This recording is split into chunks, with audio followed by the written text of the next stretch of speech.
I am so excited. I'm so excited about tonight. Thank you guys for being here. Those of you who are streaming on YouTube and those of you who are joining us on Facebook, thank you so much. I'm telling you, what an exciting time. Love is in the air. Or is it? I don't know, but we're going to find out because I've been waiting so long to talk to this incredible, very, very professional. Listen, he knows what he's talking about. He's been through some stuff, but not just that. God has used him to bring healing, to give advice, to give understanding about love. That's right. His name is Regi Rodgers. That's right. And I'm going to tell you a little bit about him before I bring him to the platform. I'm going to tell you about him. It's so much to say. I am not going to read his whole bio because it looks like it's a book, but he's been on Tamron Hall show. He's done the iHeartRadio, Art Chat Daddy Sims. He's done Encore. He's been on Encore magazine in Vegas. Listen, I can't tell you everything about him. TCT Network. He's been doing so much. He's a radio host. Yes, he is. He happens to be on the radio platform that I am on Sundays. It's 87.9 Heat FM. Oh, and I forgot to send a message to our CEO. I don't know if you did, but I think we need to because he'll have a fit if we do not let him know that we're on. So listen, guys, Regi Rodgers, relationship coach, not just for singles, but for women and for those who need advice and those who are struggling in this game. Listen, for years, he's been counseling countless couples. He's been having conversations, just doing so many things. And I don't really want to say much more because I want you to meet him for yourself. I want you to be able to just embrace everything. Tonight, we're going to get into it. I'm telling you, for those of you who've just tuned in, this is Bravo with Sheila. This is a platform designed for women to empower, to build up, to push you, to mold you, to shape you, to push you. Let me tell you, to move you from pain to power and from power to victory. That's right. This platform allows you to have words that you can't say anywhere else, even things the church don't want to talk about. Sometimes that's the problem. We need a platform and a place where we can just be authentic, be real, and be honest with ourselves so that we can grow within ourselves and move forward in our hearts and our minds and our souls. So take that right hand, that left hand, place it on your heart, your mind, your soul, and give yourself a bravo. Just because, and you do not need permission. I said you don't need permission. And so I'm excited.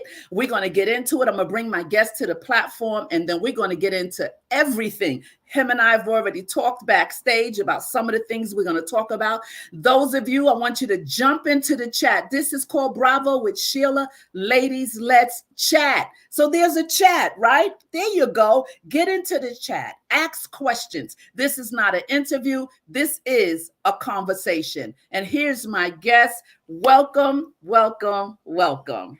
Well, bravo to you, Sheila. This is awesome. Thank you for having me on your show. I'm so excited to be with you and to share this platform with you. I'm looking forward to this dialogue. I think it's going to be what I call a delightful dialogue and a delicious dialogue. Ooh, I like that. Delicious, delightful is awesome. I like those words. I like that. Delightful and delicious. That is a good thing. That is a good thing. So hello, Facebook. Hello, guys. Hello, everyone on YouTube. Thank you. God bless you. Thank you for being here. Again, we don't hold back on this channel. Those of you that know me, that's been here with me before, you got to get your cool beverage. This is lemonade tonight. This is lemonade tonight. Sugarless lemonade to be exact. But if those of you have your cocktails, do your thing. This is the no judgment zone.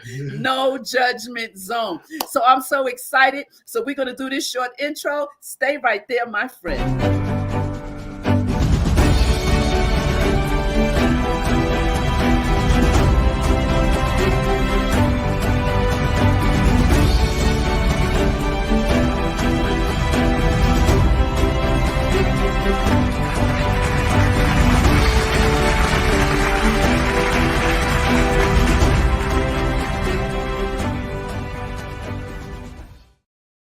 Hey, we're back. back. I love the intro. I love it. Oh, bravo. Bravo to all of you out there. Yes, yes, yes. Welcome, welcome, welcome, welcome, Regi. Do I call you C Regi or do I call you Regi? Reggie is fine. Reggie's fine. But Re- whatever you're comfortable with, I'm on your show tonight. It's your platform, so I am gonna flow with you. I might call you Sir C or Sir Regi. I'm I'm excited. gonna flow with you. Whichever way you call me, I will respond. I'm so excited. Thank you so much for accepting the invitation. Oh my goodness, I have someone here. Oh, I like that. That's Kathy. She's here on this platform, Regi, when we're chatting, those that are in the chat, right? Because it is a chat and not an interview. People are saying things in the chat. I'll put it up on the screen. If they have questions, I'll put it up on the screen, right? Because it's educational as well as empowering on this show. But I know you know all about that because you've been around the block a trillion times doing this TV stuff and hosting and everything. So I'm a new kid on the block in these YouTube streets. I only been out here around maybe 4.5 months now on this side. Listen, Sheila, if you don't tell anybody you knew, nobody won't know. So that's, if you had not said that, I would have known. You look like you're doing your thing to me. Having fun with it. On the other block around the corner, people can see the singer Sheila, but this is a whole new lane over here. And it's rough out here in these YouTube streets, I tell you. But I'm excited about it. So listen, Regi, I just want you just share a little bit about where you're from, where you were raised, a little bit about your background. Let's get the people a little familiar because people will see this after the fact. We have 6 people or 7 people that I see that are on right now. They're not in the chat yet. Those of you that are new to the platform, if you know about YouTube, you got to hit that thumbs up. Come on, give me a thumbs up, hit the like button. So tell us a little bit about you, and then we're going to dive into your expertise. Well, I'm originally from Philadelphia. I reside in Las Vegas right now. Las Vegas is known as Sin City, but I'm originally from the city of brotherly love. And if you're from there, it's the city of brotherly love and sisterly affection. So I left Philadelphia back in 2001 and moved to Las Vegas. That year, been here ever since. My background, if you would, I graduated with a mortuary science background, but then I started studying philosophy. So I'm a science major. Wow, you're smart. I don't know about that. I'm inquisitive. How about that? Inquisitive. Definitely inquisitive. But one of the things that I've always been intrigued was the mind. I've always been intrigued with the process of how the mind processes. And so the process of the thought process and patterns of the mind, how the rhythm flows through the mind. There's a natural rhythm. So when I went through a divorce, what got me into relationship coaching is when I went through a divorce, I asked myself 3 questions. That was back in 2010. I had asked myself 3 questions. What did I do wrong? What could I have done differently? And what won't I do moving forward? So I journaled. I just kept journaling. What did I do wrong? What could I have done differently? What won't I do moving forward? I just kept journaling. And for me, I was going to max out. So I didn't want to rush my answers. I wanted to max out. So I got to a place where I've maxed out of every response that I could possibly give for each question. And then as I started to look into that, I said, I'm going to read everything on dating and relationships because I want to understand the psychoses of the mind, how women think. Again, it was that process, that thought pattern, that thought process. How do they develop what they think? What draws them to the conclusion of when they're thinking and how they're thinking? And then how do they get to that place of getting to that point of that's what separates the thought process from a woman to a man. So I started reading everything on relationships. It was that neurological, I wanted to understand. So I started reading everything on dating and relationships. And when I started reading everything that was on the market as it related to dating and relationships, I discovered that women typically empower women. But Mm. women were not getting it from a conscious, I think that's a conscious male's perspective. So then I said, okay, I'm going to start this journey. I want to be the voice to empower women, because women typically ask two questions or they make two statements. He doesn't talk to me, and he never tells me what's going on in his head and in his heart. Wow. Wow. So I wanted to kind of share with women that they could get it from a conscious male's perspective on what is really going on in a man's head and in a man's heart, so that that conversation could be had, so that they could create that dialogue could be created. That's powerful. Wow. That is so powerful. And I'm sitting here listening to what triggered you to get into the experience of figuring these things out. And it was your own era. It was your own, not just me, because, two people in a marriage is even Kevin, right? Even Stephen. But what triggered you to really figure out these things was your own self. Like you put yourself, I always say, when you change, everything around you changes. I Yeah. always say, when nothing changes, right? But when you point the finger here and not here, then you change. Everything has to shift around you. And for you to have that perspective and to really focus on that, that's why I would say I got a relationship guru coming on tonight. And I didn't say it just for fluff. I said it because of experience, because it's your heartbeat. It's what you do every day. It's what God has called you to do. Besides, I mean, you used to be a pastor. Once you're a pastor, you're a pastor. You may not be flowing in that hat right now, but you are, in a sense, because pastors are shepherds, right?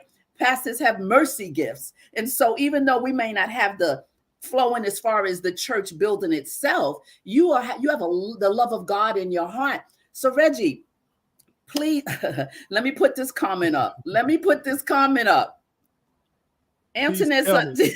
please tell me, like they're listening, like tell them the information. When before off camera, we talk about this and Kathy says, oh, she says, oh, I like that. Right. So what you're saying is touching the hearts of those that are even on right now as we Well, speak. Kathy, we are just getting started. So don't worry, Kathy. Listen, go get some popcorn.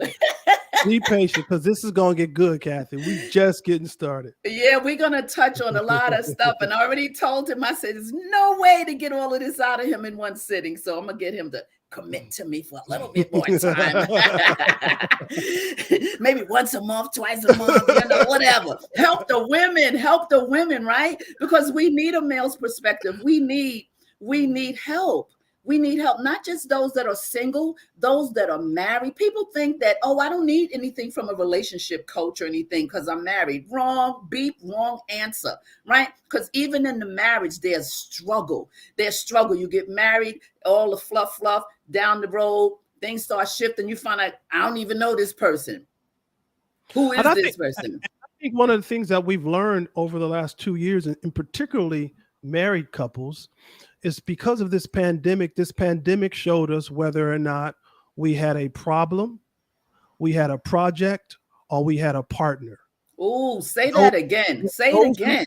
Those who who have been married, or those who live together, those who have spent an amount of time together that they otherwise would not have spent together, you discovered whether you had a project, a problem, or a partner. Antoinette says, because And that's good. And I think the older we become, Sheila, the older we become. In particular, me, I'm not looking for a project. I have enough projects. I'm really looking for a partner. But that partner piece is, it all starts with you. You said something about you, pointing the finger at yourself, looking at, doing an introspection of self. To thine own self be true. Once you understand what it means to be true to yourself, that means you have done the work that is required of yourself. Most people go into a relationship without doing the work. There's work that has to be done in order for a relationship to flourish and in order for a relationship to flow. There's a word that we use when we go to the bathroom. If there's no flow, is a word that we use called constipation. Constipation simply means that there is a block of the flow, You or better. something that's blocking the flow. Wow. So we have to discover why are relationships constipated? Jesus. What's blocking the flow? And so when there is no flow, the relationship can't go. So we have to go back. We have to do the work that's required in order for the relationship to go. And if the Mm, relationship can't go, then it can't grow. right. Because as we go, that's when we grow. Bro. So a lot of relationships are what we call stuck at a standstill, and they're wondering why it can't grow, and then they're wondering why it can't go, because there's something that has created a constipation. It's Stoppage. constipated. It's something Yes. that's blocking it. So Yes. let's go do the work. Let's find out what the work is. Even something can be constipated in regards to, why do you keep picking the same type of man, just dressed differently? You Ooh. keep picking the same man every time, but it's dressed differently, but it's the same type of man. Something's Jesus. blocking your flow. We got to go back and we need to do the work. So Mm. doing the work is, okay, let me sit down and let me figure out, what is my deal makers? What are my deal breakers? What are my absolute non-negotiables? But Mm. that's a little bit too hard for some people. So what happens is they take that Tarzan syndrome, and that Tarzan syndrome simply means they just go from branch to branch, break up from one Oh relationship, my and they God. swing from branch to branch. Oh. They're going through the jungle, Ooh, just swinging Jesus. from branch to branch with that Tarzan syndrome, without taking the time to really say, okay, let's wait. My God. Let's stop. Let's drop. Let's shut it down before we reopen up shop. My God.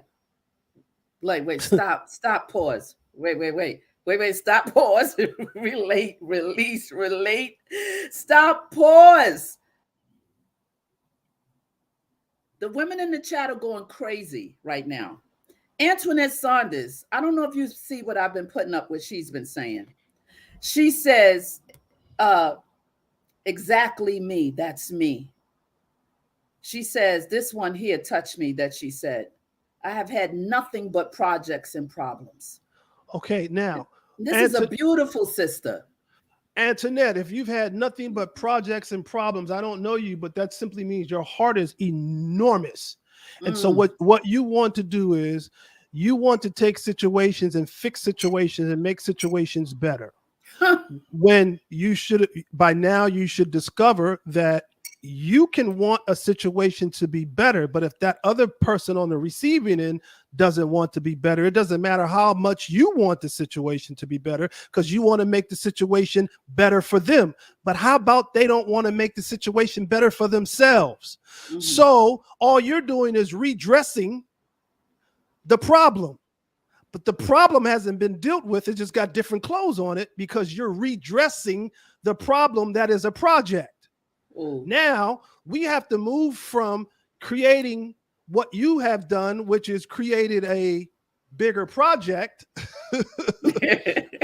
which now turns into a different problem. So you're not going to never get to the partner, because you're too busy doing the work Oh my that's God. required for the project that keeps creating the problem. Mm. Mm. Listen. So we have to slow down, create another rhythm, and then get on what I call a different vibratory frequency. Now, why do I call it a vibratory frequency? The vibratory frequency is, let's change the vibes that is coming from me.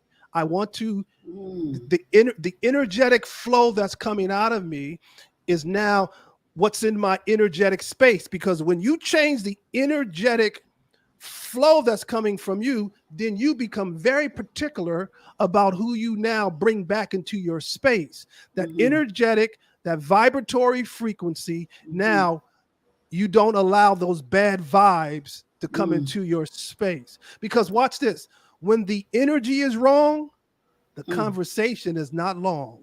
Oh my. Oh my. when the energy is wrong, the conversation is not long. That's because you've done the work. But if you have not done the work, then you're going to stay someplace longer than you need to be. Oh, wow. That's not a good thing. That's not a good thing at all.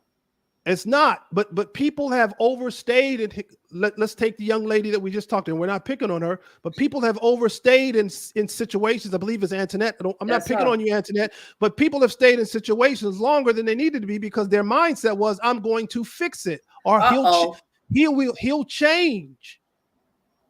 I need a Hammond B3 right there. And you'll give me a chord. The truth of the matter is, they are not going to change. Listen to this.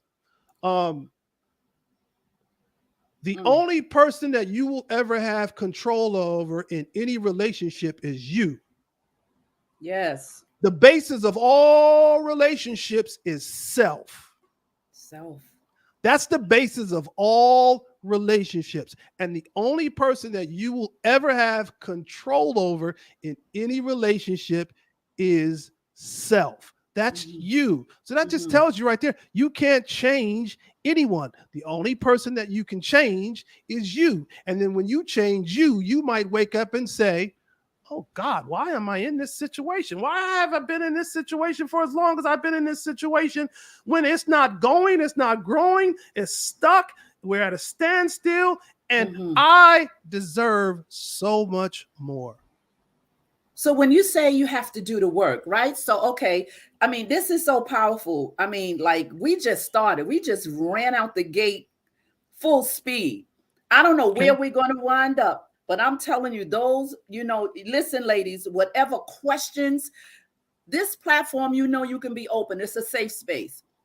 This man, I don't even have to say anything about him because you already hear him and you already see what he's packed with, and he is packed.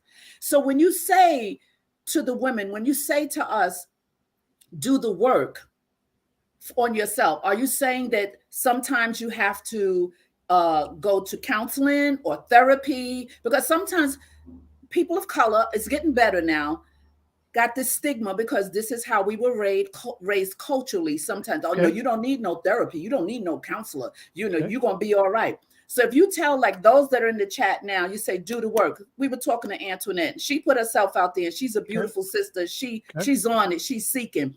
What's do the work? Do the work is, first of all, you have to take some time to discover what is your fit and quit trying to force something that doesn't fit. So you have to take the time with yourself, by yourself, so that you understand what is your fit. How do you get to the place of understanding your fit? Okay, so what are your deal breakers? Write it down. Write all your deal breakers. I don't want somebody who smokes. I don't want somebody who drinks. I don't want somebody who parties. I don't want somebody who doesn't respect me. I don't want somebody who doesn't understand, who doesn't have integrity. I'm just giving you some examples. Write down what are your deal breakers. And you have to be very, very, very, very specific in regards to what are your deal breakers. But then you got to take some time to write down what are your deal makers. I want somebody who treats me like a queen. I want somebody who treats me the way that I deserve to be treated. I want somebody who respects me. If you have children, I want somebody who respects myself as well as my children. I want somebody who respects my home. I want somebody who respects my body, so on and so forth. What are your deal makers? If you want somebody who has a certain type of status in the world, I want somebody who has a job. What type of job do you want them to have? I want somebody, because your words create your world. And the more specific you become, the more you begin to realize that the universe becomes this master choreographer. But sometimes the universe can't bring it to you because you're not ready for it. It's not that they're not out there. Maybe you're not ready for it. And if they came too soon, timing is everything. If they came too soon, you wouldn't be ready to handle it. So put yourself in a position, as we are saying, start doing the work. Now, here's another thing that I think is extremely important. I think that you have to look at dating in terms of really what it is. Take the 5 stages to dating. That's good. Segue right into that. Yes. Take the 5 stages to dating, because that is so important. Because when you meet someone and I say to you, hey, let me take you out tonight. you go home and say, oh, I got a date tonight. No, no, no, no, no. I just met you. How can that be a date that you're going out with somebody that you don't know? It's not. Why don't you say, let's meet for coffee? Yep. Because here's the deal. If I take you out on a date tonight, I just spent some money on you. You know that there's some expectations in a lot of cases that you're going to feel like maybe there's some expectations that he wants. And I'm going to maybe feel like there's some expectations that I feel like I put myself in a position to receive. So let's eradicate those expectations from the gate. Let's first of all see if it's a fit. Mm-hmm. So let's do a meet and greet. Mm-hmm. If you want to go out with me tonight, okay, we can go somewhere very public and we can do a meet and greet. Can I stop you right there? You know, something just came up the other day on YouTube. It was a conversation and a statement was made and people started to repeat it. And it was, women that go out on dates at night with men need to understand that when they date at night, there's one thing that the man is wanting and looking for, because that's kind of a signal that it's a night date and you're going out with me at night. And a man who spends money, pays the bill, takes you to fine dining, his expectation 9 times out of 10 is that you're going home with me. Now, some people had some pushback with that, and some people agreed. And I'm only stopping you with your first point because it triggered what I just heard on the platforms just last week. So is that true? Because I do believe that the dating should be dessert, a daytime coffee or something, because it's a whole different vibe. It's a whole different mindset. So what are your thoughts? Well, we've you know, in my era, we were raised to believe that the freaks come out at night. Okay, you're right. And there's a song, and it was a hit. So if we were raised to believe that the freaks come out at night, so if we're gonna do something at night, then maybe that what we call that freakish side of us is, you know, it's been laying dormant, but maybe it's ready to come out or come out. So my point is, some men may have that expectation and other men may not, but why put yourself out there if you don't have to try to decipher or to determine what is their expectation? Keep the playing field level where you keep the control so that you can control your dating climate. So therefore you say, okay, hey, how about we just meet for coffee tomorrow? Or how about we meet for coffee Saturday? I don't know what day, but why do I say that? Because I think that the first stage should be a meet and greet. Why? Because the purpose of that meet and greet is to determine, one, is there enough chemistry? Yeah. Is there some commonality? Is there any type of conversation that has a flow? And the ultimate is you want to determine, is there a connection? I don't build relationships off of chemistry. I know so many people, oh my God, we have so much chemistry. I don't build relationships off of chemistry, because you can have chemistry with multiple people. And the reality is, how many times have you heard somebody say, oh my God, we had so much chemistry. We have so much. You can have chemistry. Chemistry is something that you can have with multiple people. But here's what you're not going to have. You're not going to have a connection with everybody. True. So how many times have you heard somebody say, oh my God, we had such a connection? Right. So you want to try to find that connection. Then if you find the connection, then chemistry can become a byproduct of having the connection. So in this first stage, it's all about the C's. It's all about discovering the C's. You want to determine if it even warrants a date. It's just a meet and greet. It may not even warrant a date. And for some people, that may take a couple of meetings. It may take a couple of let's meet for coffees, you know, because you want to determine if this is the particular person that you want to bring into your space. And but what needs to happen in this stage is you got to be yourself. Absolutely. To thine own self, be true. Women have the tendencies, and a lot of times, to comply to what they think the male wants. Yeah. Be yourself, be your true self. And if he can't take you for who you really are, then that's going to be a project moving forward, which could eventually turn into a problem. If we want to go out in the middle of the day, we will. If he lets people convince him, that means I don't want him. That's on him. I like it. Mm-hmm. Princessa. Mm-hmm. I like it. Thanks for the comment. Mm-hmm. But also too, Sheila, I also want, people always ask me, well, what type of questions should I ask during the meet and greet? Because the meet and greet is really an interview. It's an interview process. It's an like when, let's say you're the CEO of a company and you're looking to hire someone to fill a position, right? You already know what you need in order to fill that position. So you've already created a job description. Okay. Mm-hmm. So the questions that you're asking are questions to determine if this candidate is qualified to fulfill the position based off of your job description. Absolutely. Now, if they're not qualified, you may say, hey, I think you're a great candidate. It's just that what we're looking for, we're going to go we're going to keep looking because I think that you have great qualities, but not everything that we're looking for this position. Doesn't make them a bad person. Absolutely.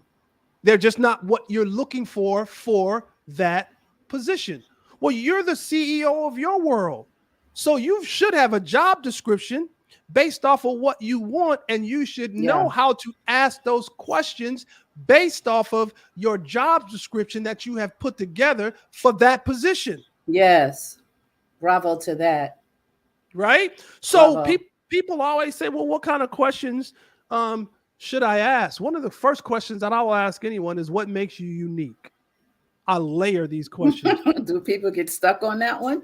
Well, initially, I never thought about it like that. But as they think about it, what you want to do is you're layering it, because once they start talking about themselves, people love to talk about them. And the more they talk, the more it's going to come out. Mm-hmm. So when you ask that, what makes you unique, this can transition you into a very, very nice discussion. Because you remember, you want to lay this. You want to layer this. Then as the discussion is now starting, if there's some flow to it, you come back and you say, what does a typical day look like for you? Good question. Old school is, what do you do? Well, I don't want to know what you do, because that's going to come out. What does a typical day look like for you? Because this question can give you what I call a much broader and better answer. And you'll begin to learn far more about that person than just asking them, what's your job? What do you do for a living? That is true. That is true. And then this question will let you find out, one, if they're an early riser, might not fit into your scheme. Two, how do they spend their free time? Three, you don't need to ask them about their career, because it usually comes up naturally.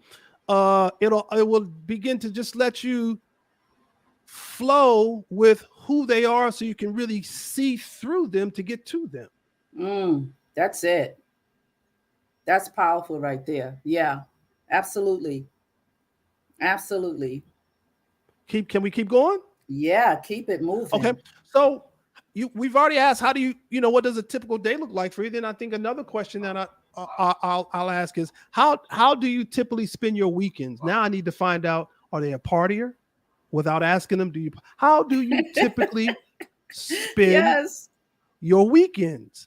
This helps you to find out about their interests, their priorities, and how they like to socialize. Right. Absolutely. This is good. This is so rich, because you get everything in that little meet and greet, You're just layering it, because remember, you've done the work, so you need to see if this is a fit for you. Right, because you come to the table already, have done the work on yourself. The work. Absolutely. Time is our biggest commodity, and we do not have time to be wasting. So once we waste time, we can't get it back. So I'm helping you to cut across the grain, so therefore you don't waste a lot of time. Yes. Because that question right there is important to know in deciding if you're compatible or not. Absolutely. another question is, what does your ideal relationship look like? Maybe their ideal relationship doesn't look like yours.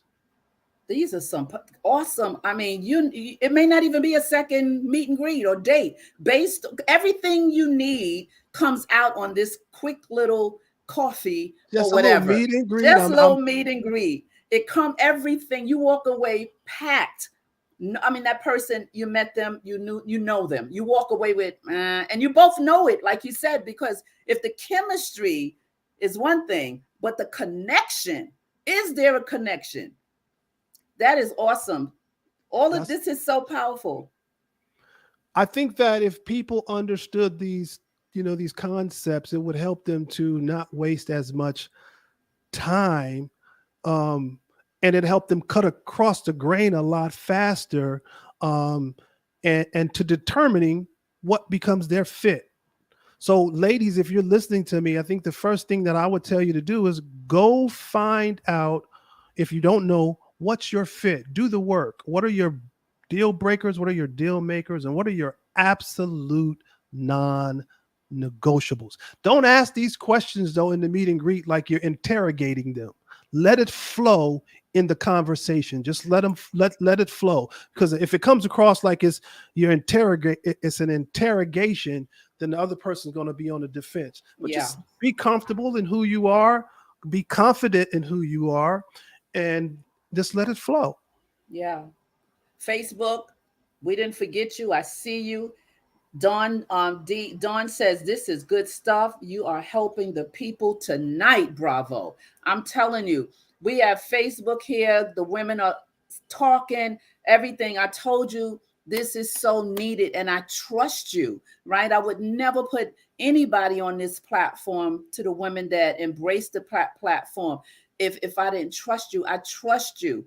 And so I want you to keep it moving. Let's see what okay, Jeanette Kendrick, she sees it. Yes.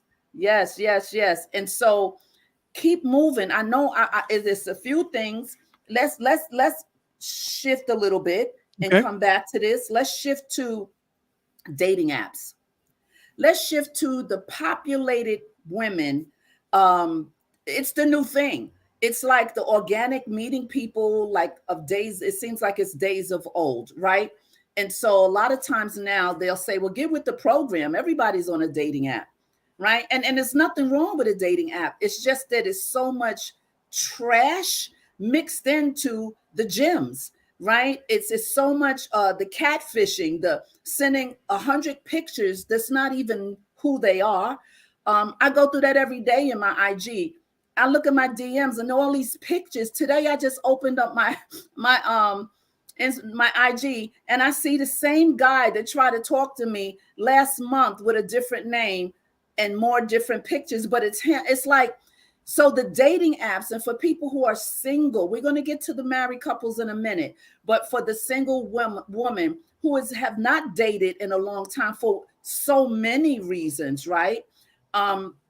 How do women work around, and do you believe in dating apps? Like for me, I put myself out there because I'm transparent. Okay. I know my daughter says to me, well, Mom, I remember she moved to LA and all she was doing was working. And she's like, oh, I'm on a dating app. I was like, no, you can't be on a dating app. She said, what are you talking about, Ma? This is what's going on today. I said, but you don't know these men. You don't know these people. She said, Ma, it's a way that you do it. You don't go to dinner. You go to breakfast, or you go to have dessert. You don't, she's telling me, she said, so it's a way. I said, I don't know how to do that. I don't know how to do all that stuff. She said, well, then you're going to be by yourself forever. I said, what are you saying? She said, because organically, she said, what about if you walked in the supermarket and you met somebody that walking down the aisle buying some bread? You don't know him.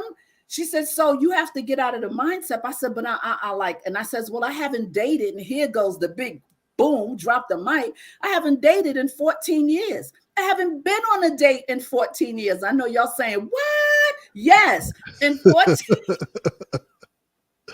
She's like, so when are you going to change that? And I'm the one to always say, do something different, do something you never done before. When nothing changes, nothing changes. But for me, in my comfort zone, when you're alone as a single woman in your home and doing your own thing, you get in your set ways, then I'm not vulnerable. I'm like, oh no, the fear. And so she puts me on a dating app. And I'm like, no, give me your phone. She says, wait, let's go take some new pictures. I said, I got to take new pictures. She says, yeah, you can't put these up. So I take the pictures and she puts it up. I was like, oh my God. I'm frantic. And all of a sudden, bing, bing, bing, bing, bing, bing, bing, all these men started. I said, I don't know how to do this. She said, you're choosing them. She put me on an app where they can't choose me. I choose them. Well, I tried to do this, Reggie. I really, really tried. I'm telling you, I really tried. And it didn't work out for me, right? They were creeps. They said stuff. They were only looking for one thing. It's like, it's just too much. So how does a woman who is single and been single, whether it's 2 years, 8 years, 5 years, work around dating because everything is a dating app? What do you think about that? I mean, I think we are in some would call it a very difficult time in history right now, because we will never be able to go back and find how it used to be. The way that it used to be is not how it is now, and I'm not sure that it will ever go back to that. So I think that there has to be strategies to deal with what we call this modern day dilemma in terms of the dating sites and the dating apps. Do I believe that there can be something good that can come out of dating sites? Sure, I do. I believe that something good can come out of anything. It's how we approach it. It's how we strategize and set up for it. Yeah. So I think that dating sites are now here to stay. They're not going anywhere. We're not meeting people the way that we used to. Yeah. And particularly in 2020, when people became isolated. Yeah. People were enclosed. And then after we came out of the isolation and being enclosed, we still had a bunch of hesitation. So Yeah. we were still operating with what I call trepidation because of that isolation. So now we're hesitant in regards to who we even want to bring, into our space. That's a good point. So I think that one of the things that we started off with, we created a strategy with the meet and greet. We created a strategy, but we also created a way to kind of get through some of the nonsense so that we don't have to stay in it any longer than we need to. Yeah. And I'm not negative about dating apps because I've seen success. I know people that have found their husbands, have found long-term relationships. My daughter, the one I'm telling you about, my youngest daughter, I met her house in November of 2020 or 19. I go there every November for my birthday, and we're sitting on the bed watching a movie, and she says, I gotta go. I said, what do you mean? Where are you going? She said, somebody just pinged me on the dating app. I said, so you're leaving me? So I said, no, go ahead. Well, this man is her husband now. A jewel of a man. They were together that night and forever until this day. They have a son. They have a home now. It's beautiful, right? And I mean, you definitely can find, there are jewels within that. I guess you just have to be cut out and have the patience to deal with it and go through the process. Let's shift and go a different direction, even with what you're talking about, because I'm still old school in regards to ladies. Really, you shouldn't be looking for him anyway. He should find you. I knew you was gonna go there. And here's the deal. Once he finds you, there are three things that need to happen on your end, though. He should find you, but you should be ready. You should know how to recognize, and you should know how to receive. Now, understand that if he finds you, being ready means that you've done the work. You're not coming in with a bunch of baggage. You're not coming in with a bunch of nonsense, because you've done the work. So now if he comes in with the opposite, you already know you're not going to allow him to come into your space anyway because it's Yeah. nonsense, right? Yeah.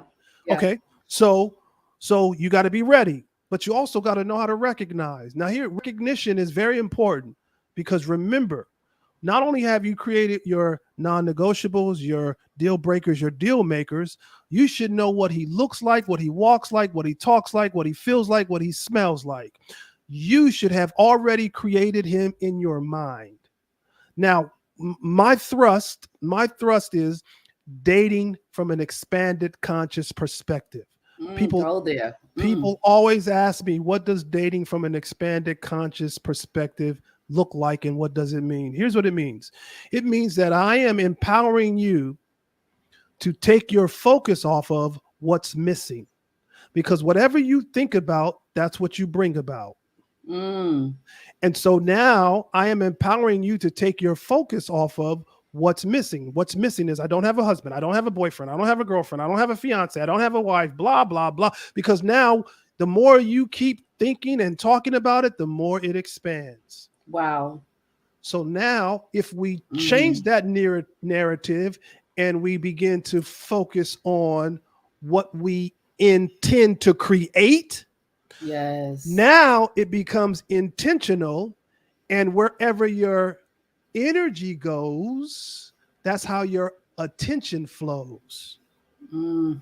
So now we shift that and we become intentional with our attention. Wow. Yeah. So with this attention, it's now what you intend. Yes. To create. Mm-hmm. So now you know what he looks like, you know what he walks like, because you're creating this person in your mind. It's expanding, because whatever we think about, that's what we bring about. It's expanding. It's expanding because I know how I want him to look. I know how I want him to talk. I know how I want him to walk. I know how I want him to dress. I know how I want him to feel. I know how I want him to smell. And so that's the recognition of it, because you have been there before. So when you guys finally meet, the recognition now becomes like it's damn, this is like a deja vu. Yes, yes. I have been here before. Yes. And then when you start asking him those questions, his answers is blowing your mind because you have been here before. And if it doesn't fit into what you believe he's supposed to look like, feel like, walk like, I know you say I'm lonely, but you got to get to the place of being alone but not lonely. That's it. That's so important, Regi, to be able to be alone and sit with yourself, to be able to be in your own space and enjoy yourself, to enjoy what God has placed in you, your creativities, your peace, you're knowing you're knowing your needs and your wants, knowing your strengths and your weaknesses. Knowing you is one of the best gifts that you can give yourself. And you have to sit still sometimes, and you have to sit in it, meaning sit in you. Go somewhere and sit in that corner, sit in you and deal with you. Like you said, to deal with you. You know, and a lot of times we like the strengths, but we don't want to talk about the weaknesses, right? Oh, I'm this. And anytime you ask somebody, oh, what do you like? And this, they can get ripped off. I'm this, I'm strong in this, I'm strong in that. It's like when you go get a job and you're interviewing, and I know I've had a company. So the question is, so what is your weakness?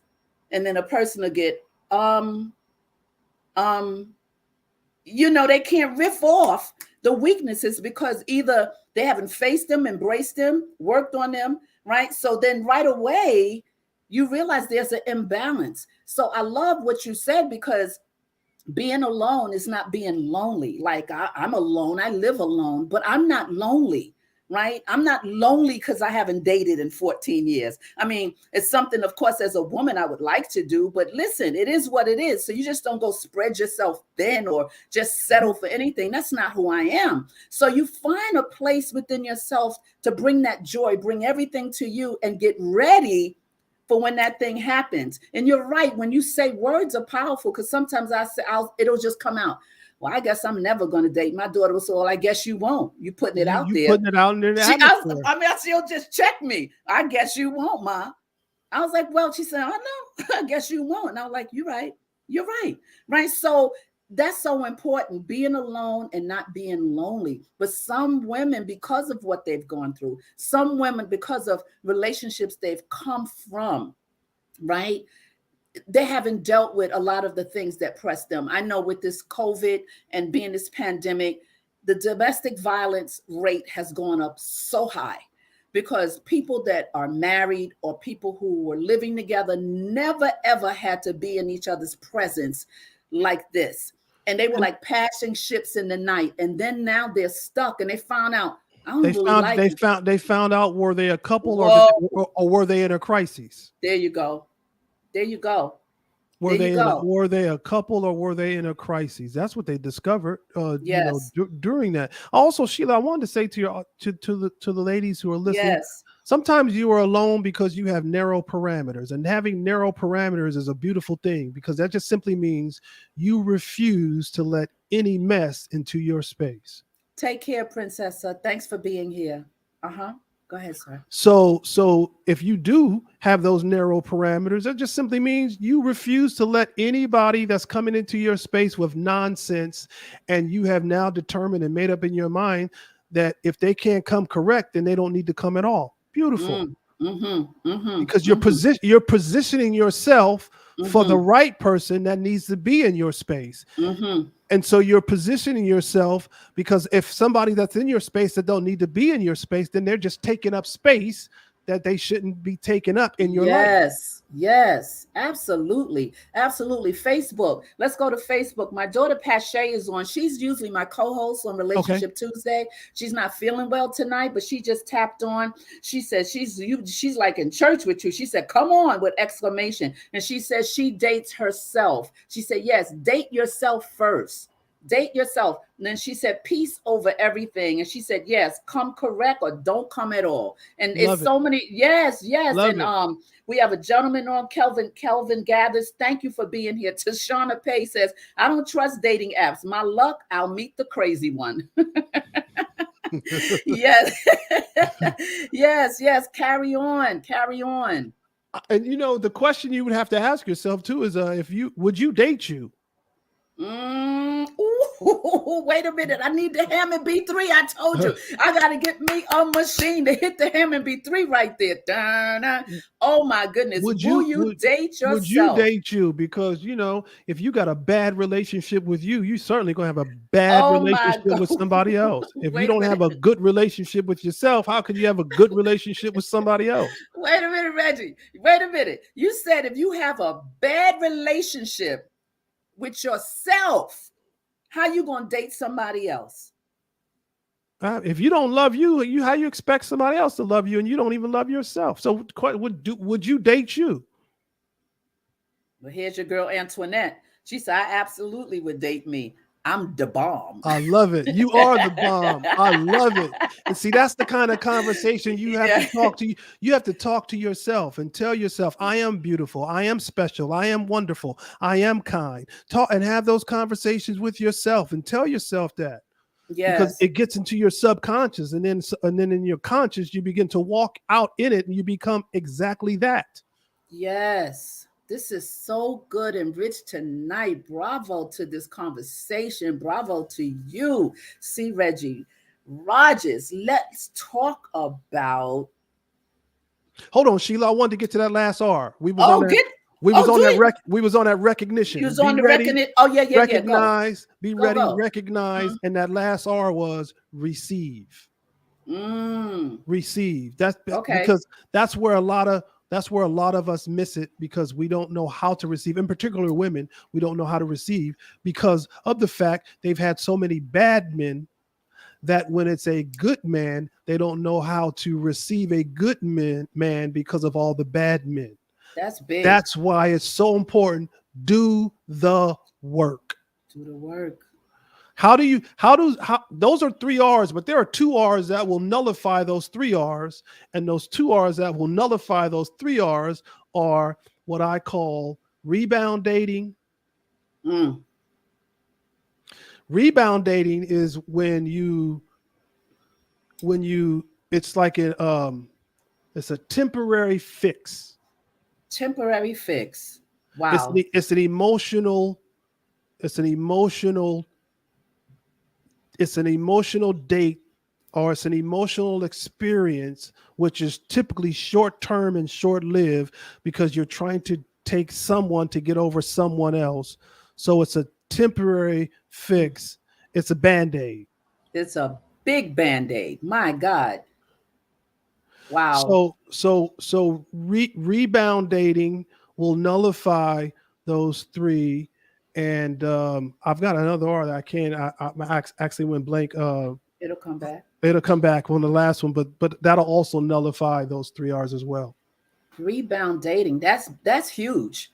I mean, I've seen that happen over and over and over and over and over, and that's real popular now. In terms of dating, and when the relationship doesn't work, they start dating a new person like the next week or two, saying, what are they waiting for? That relationship is over. I hear that all the time. And the new I don't know if we can call them the modern day woman, as the men in manospheres are talking about, the modern day woman, where women have a relationship, doesn't work. Next thing you know, in a week or two, they have a new boo. And I mean, they together. They're not dating. They're together. They done skipped all, on the Monopoly board. They done skip Go. They done skip Boardwalk. They're gone. And so what happens, I think, with that is the emotional, part of a woman is what happens to healing or reassessing, or is that what you call as part of rebound dating? I mean, even in the rap world, and the world today is, like you said, is so different. It probably will never be this like it was, days of old, or even just 10 years ago. People break up and they're dating, and not just dating, they're sleeping with the person the next week, and they're living with them and move. And I mean, no judgment, because this is the no judgment zone, but these are facts. Yeah, absolutely. Rebound dating, is that even a part of rebound? Has that changed the definition? Rebound dating is, again, is short lived. It's using someone else to get over someone. Yeah, that's what Pache just said. I think she said they one honor their feelings and mourn the relationship and then move on. So is there a mourning process that women should go through when they break up with someone, even a marriage? Well, I know marriage is different in a sense, but it's still emotional. Should there be a mourning process? Because I've seen women, husbands pass away, and they move on within the next 6-7 months. I don't know if that was an agreement with their spouse, or I just think there's a mourning. There has to be some type of reassessment internally. Well, they say that you should take a year, especially if it's a marriage, as you're saying, when it's a marriage that two people have been together for a length of time. They say that once you're able to get through every major holiday and not have those feelings, and you feel good about yourself now going through those holidays, then That's you're good. ready to go back out. So they say that you should at least take a year and determine if you can get through all those major holidays. That's a good measuring point. The holidays, because the holidays tell you. Oh, they tell you bring up everything. all those old memories. Yeah, my mama used to tell us when we were little, if your man is not with you on the weekend, he's not your man. If your man is not with you on holidays, he's not your man. I taped a show earlier. I taped a show with Buddy Lewis, the comedian and actor Buddy Lewis. And so we have a new show coming out. Be prepared. It's called the Coach and the Comic. But Buddy was saying earlier, the show's going to air after Valentine's, and Buddy was saying, if your man wasn't with you on Valentine's, he's not your Valentine's. That sounds like my mama. He said, listen, I don't care if he was with you post-Valentine's. Yeah, that's it. Pre-Valentine's. But if he wasn't with you on Valentine's, exactly. He ain't your Valentine's. You know how your mom give you pointers like when you're younger? My mom is gone now, but there's certain things, Jules, that she dropped on us. We'd be a group of girls of us in the room just hanging out talking, and she'd be in there and she was have us hanging up curtains and stuff. She said, well, let me tell you something. If your man is not with you, see, why y'all all stuck up in this room? If your boyfriend is is not with you on the holidays, he's not your man. If your boyfriend is not with you on Christmas and he don't belong to you, and I mean, it made so much sense. She said he's somewhere else. You're not the special one. If he doesn't find you to be a priority, that means you're not special. And the other R that I couldn't think of is return dating, rebound dating, and return dating. Okay, talk about it. Return dating is when you go back to what you were comfortable with. You go back to somebody that you left, somebody that you've been with before. That's return dating. But you go back because there's a sense of familiarity and there's a sense of comfortability. But what you begin to do is you want to be comfortable and not accountable. Ooh. So you go back to returning, but how quickly you forgot why you guys aren't together anymore. That's why you left him, because there was an issue, but you returned back to something that you had a problem with before. So you just create a bigger problem. And so it's what I call return dating. Return dating messes up the being ready, the being able to recognize, and to being able to receive. Because it takes you steps back. It takes back. you backwards. It takes you backwards. Someone in the comments on Facebook is saying, as an example, they said, what about Common and Tiffany Haddish? I don't know the story. Tell me what happened. Well, you know, they were dating, allegedly. You know, you got to say allegedly on YouTube. They were dating, and I don't know totally what happened, but I know that they broke up, and he broke her heart, and she was going back and forth in her self-esteem, and she's kind of off right now after they broke up. So people think that relationship kind of did something to her internally, because her behavior is a little different, allegedly, in terms of drinking and whatever. But she thought he was the one. But through the news, as you read up on the stories, it was saying that it was more her trying to make the relationship work than him. And so she was trying to make something more than what it was. And people, her friends, was saying things to her, allegedly, that, you know, this is not going, he's you know, Common has a lot of girls, this, that, and the other. And so, you know, that has a lot to do with what you're talking about, lowering your standards and trying to, if you're not fixed. Women give so much of themselves in a relationship. And she thought it was real. She said she thought it was real. So it was an illusion then. The truth of the matter is, women give so much of themselves in a relationship because women are emotionally driven and men are ego driven. So when women give so much of them, that's why it's sad to say, but when a woman marries a man, the man doesn't take the woman's last name. The woman takes the man's last name, because the woman ends up giving so much of herself to the man. Right. And so when you look at the situation, when women give so much of themselves, when the breakup happens, it's a lot of times it's the woman who is more damaged than the man, because she's given so much of herself. And every time she gets into a relationship, she's giving so much of herself because she's emotionally driven. Wow. Yeah. The man is ego driven. So that's why it's a lot harder. And the woman now has to go back and try to figure out where she left. She got to find her pieces again to put it back together. Right. And Tashana said this relationship really, and it did blossom during the pandemic. So they were locked in the house together, Common and Tiffany Haddish, allegedly. And that's where they kind of bonded. But it was during the pandemic, which brings a whole nother element to the beginning of a relationship, as you mentioned earlier. Right? I mean, it's not going out. It's, you know, I'm dating you now. We're stuck in here together. No one's going anywhere. So how do you mesh together? No trial and error. We're just in here, and you skip over everything, and it becomes this emotional love thing, right? Because women, you know, we're emotionally tapped to the highest when it comes to love, right? So now, you know, we just have to pray for Tiffany. Let's see what this woman says here. Let's see what this comment says right here, Reggie. I kept my last name. I guess that's why we divorced.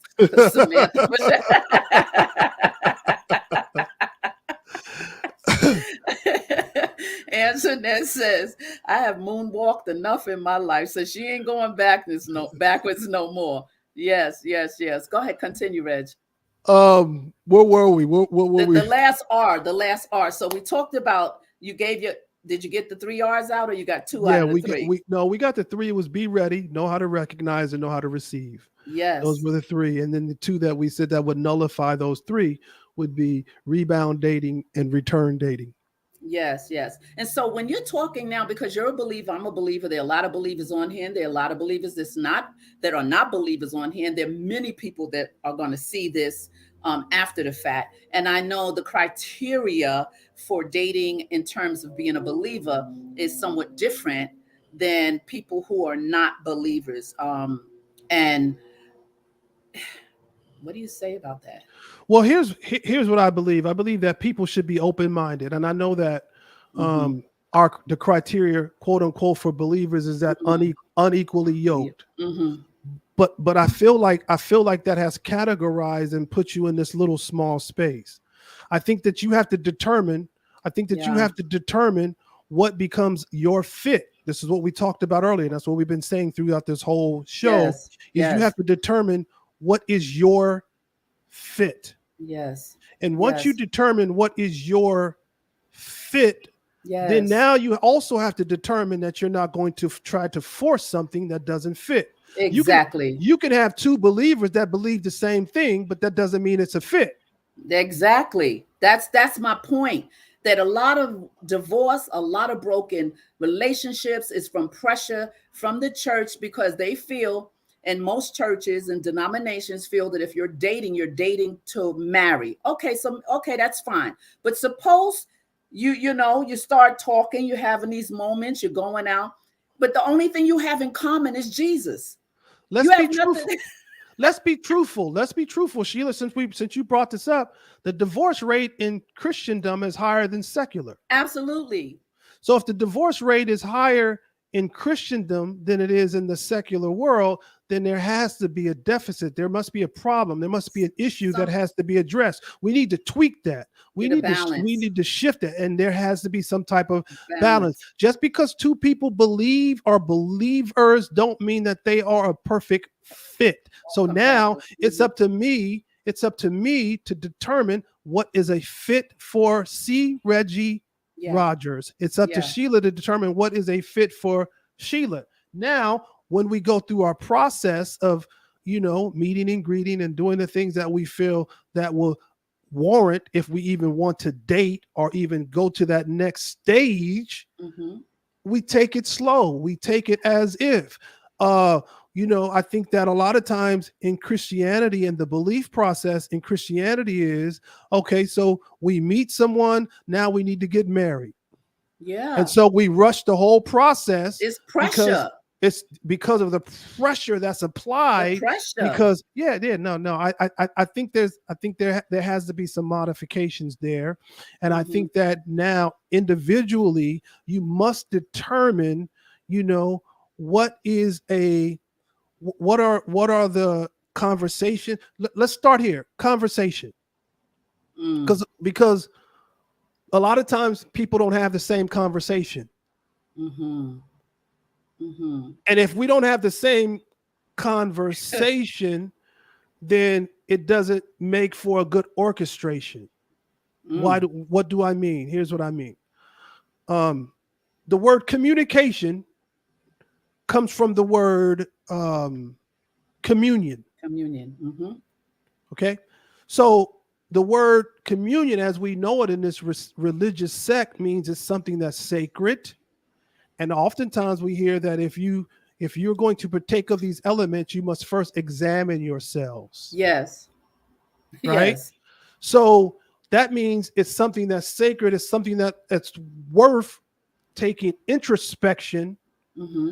and to really do an assessment of who you really are to determine if this is something that you want to partake of. Right. Watch how important this Yes. is. Yes. So the word communion then comes from 2 words. It comes from common union. Hmm. So in order to have a thorough conversation with someone who is a potential partner, we have to find out if there is some common union. Yes. In a marriage relationship, well, that's why you must examine what you say before you say, because when you say what you say, you can't pull it back. So you might want to figure out, is it even worth saying it? Because once I say it, I can't pull it back. My God. Let's see what Samantha is saying. She's saying, my church pressured me. That was the worst decision I made at 23 years of age. See what I'm saying? This is what I'm saying. This is exactly what I'm saying. How many women, young, old, middle, it doesn't matter the age. It's the expectation and the rules and regulations of the church that's not the heart of God in terms of pressure, in terms of, because, oh, you're going to marry that boy. Why? For people to see or for image. And then you get so wounded. That's going to be a whole nother conversation I'm going to invite you to talk with me about, is church hurt. I've been pushing it back because I haven't found the right people to sit with me, because I don't want to bash the church. I don't want to do that, but I do want to bring those that were wounded for whatever reason because of the rigidness and not the balance. It's a balance. Your walk with the Lord has to have balance. And I feel you. I feel you. The sister that just said that, Samantha, pressured her. 23 years old. Listen to what Tashana said. She said the biggest mistake, it becomes the expectation or approval of the church members, aka people. Then Dawn says, because the church doesn't teach these real life marriage building skills, we often hide behind a verse of scripture and leave it there. It's sad because a lot of people, when you look, I've been a believer for 34 years.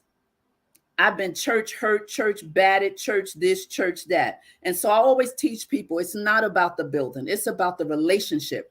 Once you build that one-on-one relationship with your Lord, that's the glue. That's the glue right there. The people it's a hospital.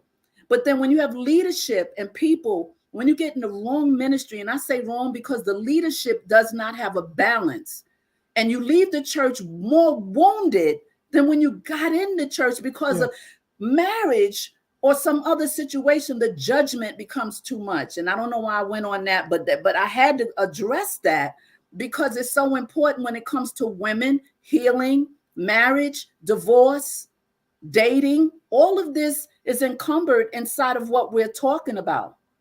Here's Samantha again. Let's see what she's saying. There was no premarital counseling. On top of that, I had no idea what marriage was other than when you get married, you stay married. Oh, we need a whole nother show for this. That's a whole. I think once you let's go here and then we can have another conversation at another time about this. But I think once you understand what you're saying, you're using the word church. The word church comes from the word ecclesia. Ecclesia, yes. Which means to be called out from. Yes. Right. So if I'm called out from, does that necessarily mean that I have to be in these four walls? The church is in you. It just means that I'm called out from doing what everybody else is doing. I'm called out from understanding me and my individuality and who he made me to be and what I am becoming, because we are all in a state of evolving. We're all in a state of becoming. Yes. So since we're always evolving and we're always becoming, so now I have been called out to really determine who I really am I really am becoming. And the only way that I'm going to get that instruction of who I really am and who I am becoming is I have to have that personal relationship with the God that I serve. Yes. And I cannot now focus on everybody else's chatter. Because if you focus on everybody else's chatter, you're going to always be in a deficit. So just know that you have been called out to be exclusively you, and nobody can beat you being you. That's why you have to be in love with you. Preach. Heal.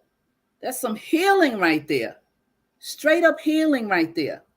And we're going to address that. You and I have a sidebar talk. Let's see, Annette said jewels have definitely been dropped this evening. Thank you both. Absolutely love this conversation. Good night, all. Love you too. She's a teacher. She's probably going to do what she needs to do. Let's transition a little bit before I let you go. I want to talk about the widow. I want to talk about when you've lost your husband. When I became a widow at the age of 17. My husband was murdered the day my second daughter was born, Pache, the one, my co-host. And so I was young, had been married 4 months, and I was young, but nevertheless, it was a traumatic experience. And I mean, imagine from 17, that set the pace of my life, right?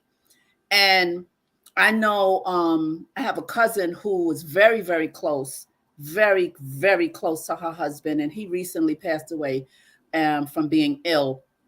And I know she still struggles. And there's so many other women that don't know how to get out of, I don't want to call it a rut, but they don't know how to transition and let the person go and then find someone else or be open to find someone else. What is your thoughts about a woman who has lost their loved one, their husband, their mate, their spouse, and they don't know how to get back into life in terms of receiving someone in their lives? So you used the word, you said you didn't want to call it a rut, but a rut is the root word for routine. So what happens is you create this routine that allows you to get into that rut because of the routine that you've created. So if it's something that you really want to do, well, she's on here. I'm sorry. She's actually listening. Okay. She said it's hard. She's on Facebook. Go ahead. So if it's something that you really want to do, then you might want to start doing little things that help you to change your routine. If you wake up at 10 a.m., wake up at 8 a.m. Just start doing some little things that change your routine. If you don't go to the gym, maybe go to the gym. Do some things that's going to change your routine. If you don't typically like to go for a walk in the evening, take it up on yourself and go walk in the evening. Because when you change your routine, you put yourself in different places that you ordinarily wouldn't be in, and you start meeting people that you ordinarily wouldn't meet. Okay. So who knows what can come out of the meet and greet because you've changed your routine. It's just little things, you know. You don't have to plunge into it. Take baby steps and start changing your routine so you can slowly but surely just get out of that rut. That makes sense. That makes sense because now your behavior and your whole pattern of things, your life cycle begins to switch off into a different rotation. It's changing. You're changing. You know, that's that whole, they say insanity. Insanity is you want something different, but you keep doing the same thing over and over. Tony says, okay, that's good stuff. Yeah. You know, and see, I was younger when my husband, I don't like to say died. He was murdered, you know, to call it what it is. And her husband, she was with him for a lot of years since they were young. I mean, when you see him, you see her. When you see her, you see him, you know, and it's been rough for her, you know, and I understand it because they became such a soul tie. Yeah. A positive soul tie. You know, you know, those soul ties could go left or right, but hers was a very positive soul tie. And I often think about her like, Lord, help her move forward. Help her, because he would want her to. It's just that, you know, women, you know, and it's hard today. Like I said, it's so hard. The choices, like you said, a man, the Bible says, you know, he that findeth a wife findeth a good thing, right? But again, the time, the season, everything has changed in our world, you know, but I think that's some good advice for those that, not just her, but those who have lost their spouse, to be able to get up and intentionally do something different. Like, don't just wake up and on purpose, push yourself be on intentional. Purpose. Yep. Yes. Yep. That's good. That's good. I know this is so good. Oh my God. I know we can't talk about everything in one setting. So I'm going to talk a couple more things and then I'm going to let you go. Let's talk about divorce. Let's talk a little bit about divorce.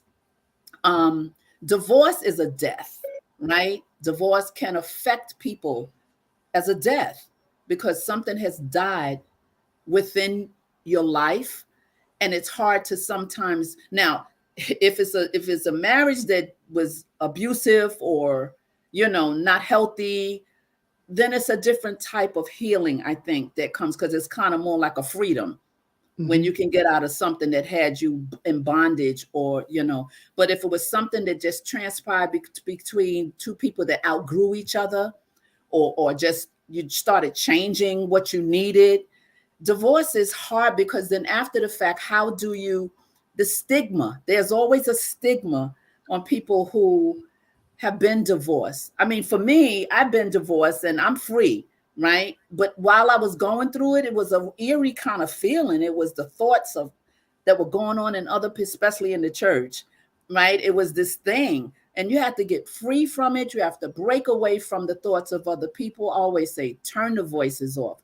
But what do you say to a woman who is about to get divorced, or who is divorced and are having a hard time being single again?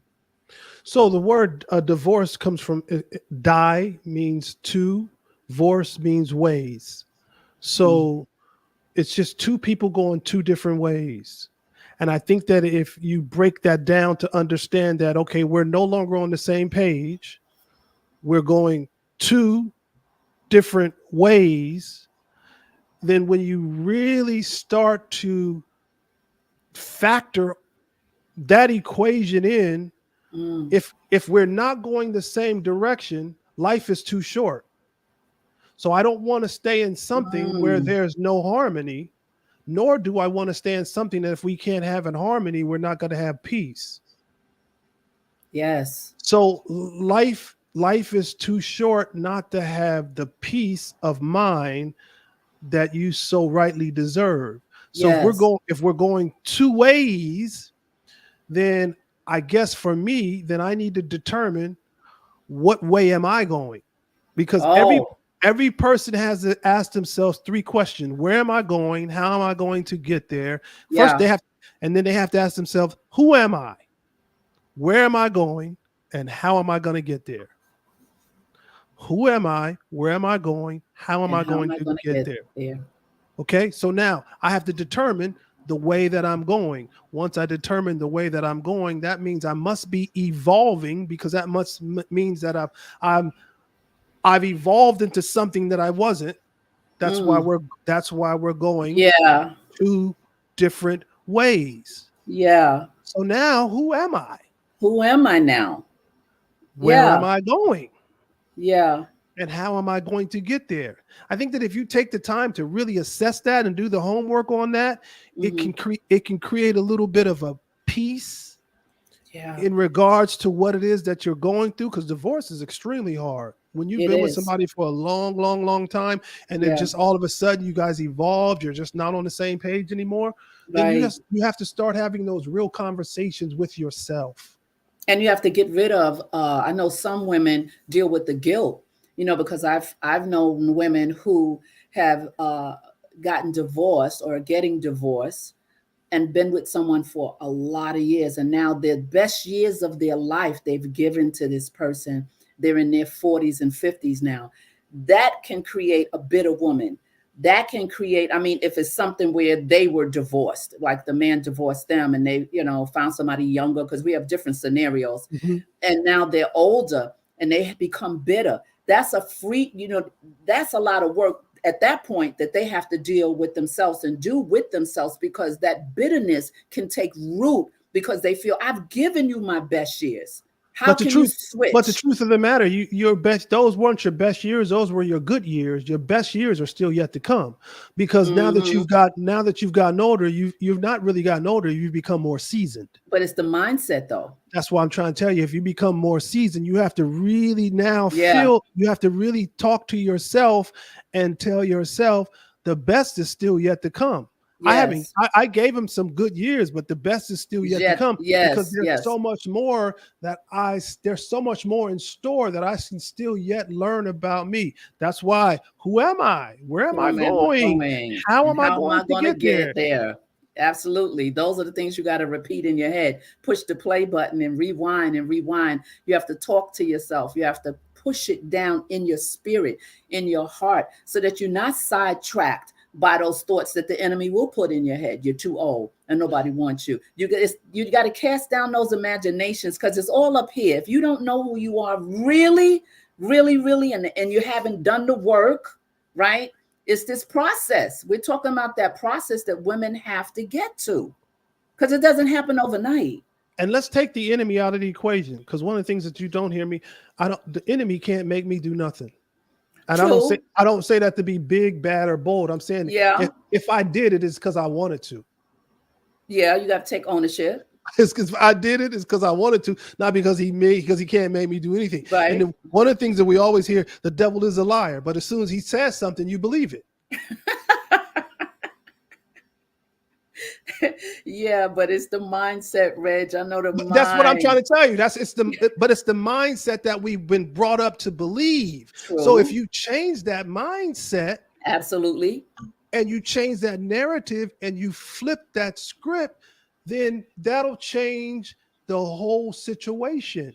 Because, let's take the enemy out of the equation. Yeah, that makes sense. Sidebar. Yeah. Tony, she's my cousin, the one I tell you that lost her husband. She has a question. Okay. What about Facebook? What about a couple who's been separated for 9 years, but because they are both ministers, they refuse to discuss divorce? They've been separated for 9 years. Okay. How about when do you feel like you want to return back to living life? Because both of your lives are on hold. Yeah. Why your lives are on hold? Because you're ministers. So are you saying because the fact that you are ministers, you can't pick your life back up? I think that's what they're saying. So you can't pick your life back up and keep it. Jesus said, I've come that you'd have life and have it, and not just have life, but have life more abundantly. So here's what he says in the next verse: the thief comes to steal, to kill, and to destroy. So what, you gonna let him steal your joy? You're gonna let him kill your joy? You're gonna let him destroy your joy? Remember, we just said let's take the enemy out of it. So now you have to start dealing with you for who you are, because watch, greater is he that's in you. That's right.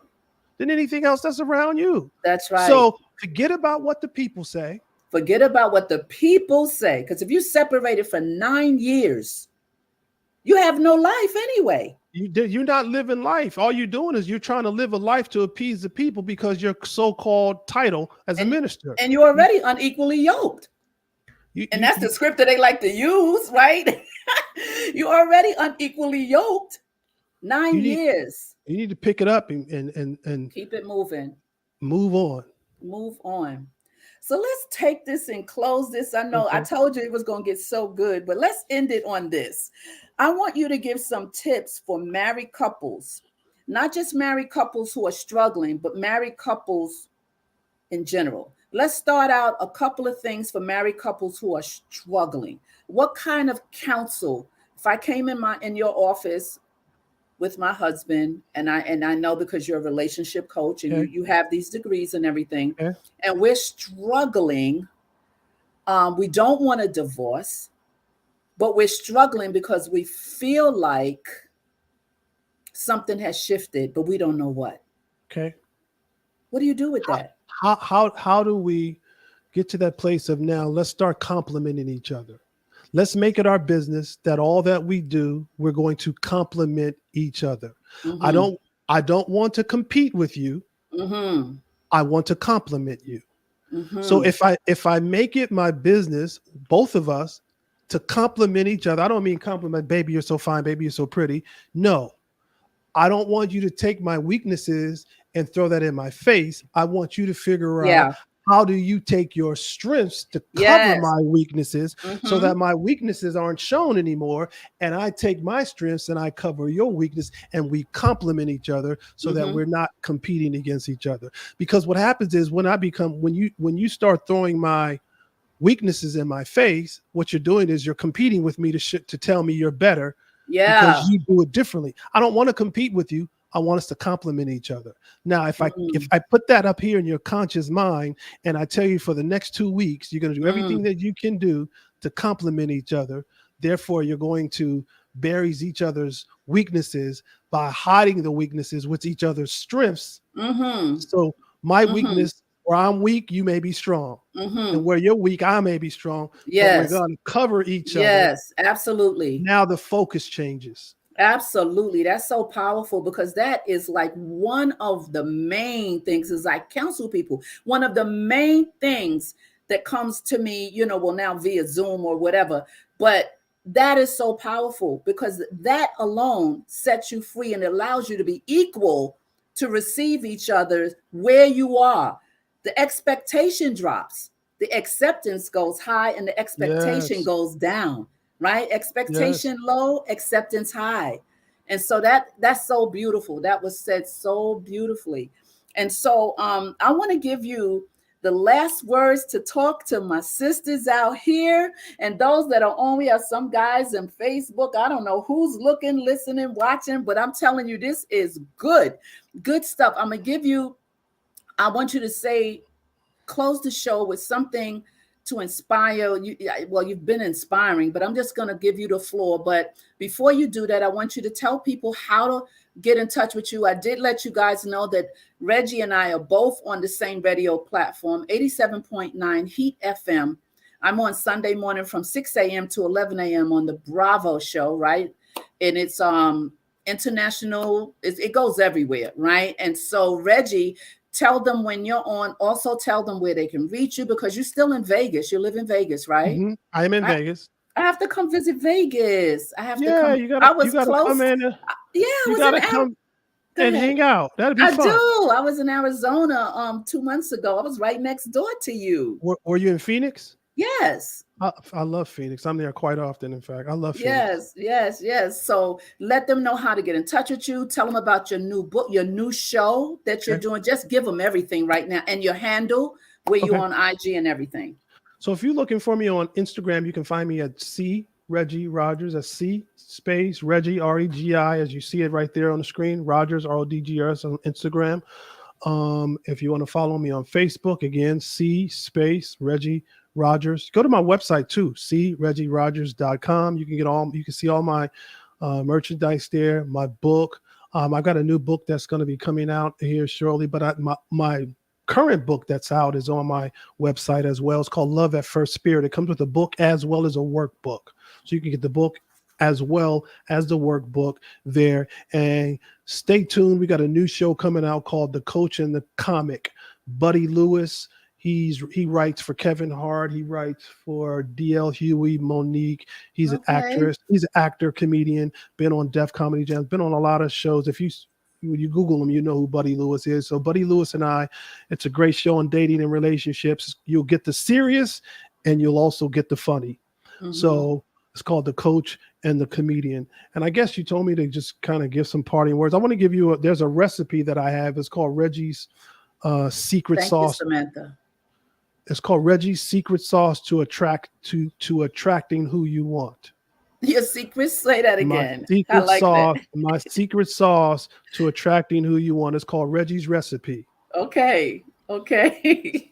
Step one is just clean. Clean means do everything possible to clean and unclutter your thoughts so that you can do everything possible to achieve who you desire.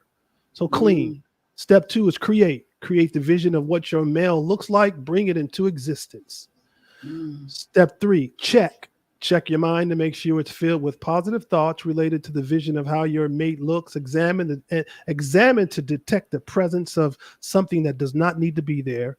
And number four, connect. Bring together or into contact so that a real or notional link can be established. Watch your vision become a reality. Start attracting who you want. Clean plus create plus check equals connect. That's the attract. Wow. Wow. Bravo to you. I tell you, I knew I was anticipating so much and you delivered. I tell you, we've been talking to get you on here, and I'm so grateful that you stopped your busy schedule to come on and to bless us, and those that will see this after the fact. I know they're gonna say, "When's he coming back?" Don't worry, y'all. Don't worry.